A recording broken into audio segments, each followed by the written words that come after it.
This is breaking cyber breach news from the United States. Now let's uncover exactly what happened. What if I told you that in just 2 weeks, hackers launched more than 81 million login attempts against Microsoft 365 accounts? Not 81,000? Not 8,100,000. Over 81 million. The scary part? This wasn't a breach of Microsoft's own systems. Instead, attackers targeted Microsoft 365 users across dozens of organizations using a stealthy technique that bypassed traditional defenses. Who was behind it? How did they do it? When did the attack begin? Who discovered it? How many organizations were compromised? How much damage was done? And most importantly, could your account be next? Let's break down everything we know. Before we dive into the attack, here's some background. Microsoft 365 is Microsoft's cloud productivity platform used by millions of people and businesses worldwide.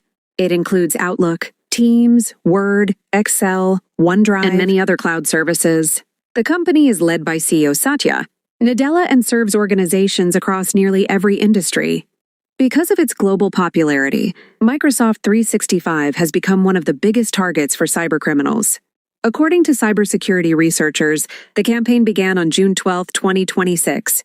For approximately 2 weeks, attackers continuously attempted to log into Microsoft 365 accounts. During this period, they generated more than 81 million authentication attempts against organizations worldwide. It remained largely unnoticed until cybersecurity researchers completed their investigation. On June 30, 2026, cybersecurity company Huntress publicly released its findings. The following day, major cybersecurity news outlets reported the story, bringing global attention to the campaign. The investigation was conducted by Huntress, a cybersecurity company that monitors threats affecting businesses. Their researchers analyzed millions of login attempts and uncovered a massive password spraying campaign targeting Microsoft 365 accounts. So who was behind the attack? At this time, no hacker group has been officially identified.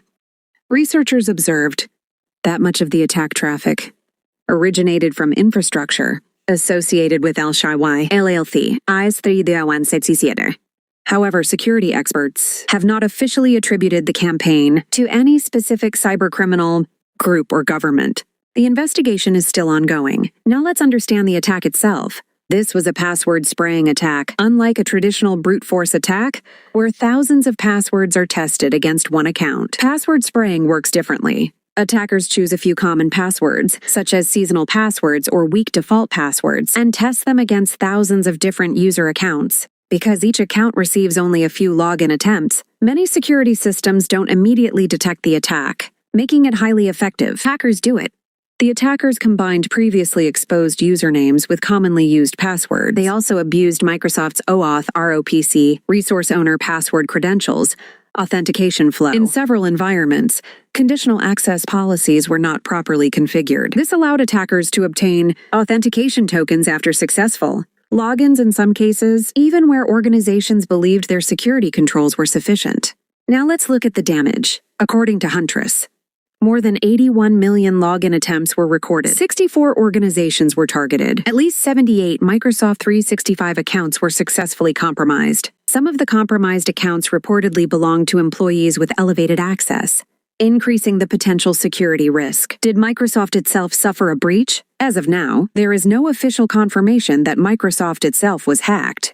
There is also no confirmed evidence that customer databases were stolen or that ransomware was deployed. Likewise, Microsoft has not announced any financial losses related to this campaign. The attack primarily targeted customer accounts rather than Microsoft's internal infrastructure. So why is this attack important? This incident highlights a major cybersecurity lesson. Having multi-factor authentication alone is not always enough. If authentication policies are misconfigured, attackers may still find ways to compromise accounts. Weak passwords, reused credentials, and outdated authentication methods remain significant security risks. How can you protect yourself? Use a strong, unique password for every account. Enable multi-factor authentication wherever possible. Review and properly configure conditional access policies. Disable legacy authentication and unnecessary OAuth ROPC authentication where possible. Monitor login activity for unusual sign-in attempts. Immediately change passwords if your credentials appear in any known data breach. Organizations should also conduct regular security audits and employee awareness training. More than 81 million login attempts in just 2 weeks prove that cybercriminals are becoming more persistent and more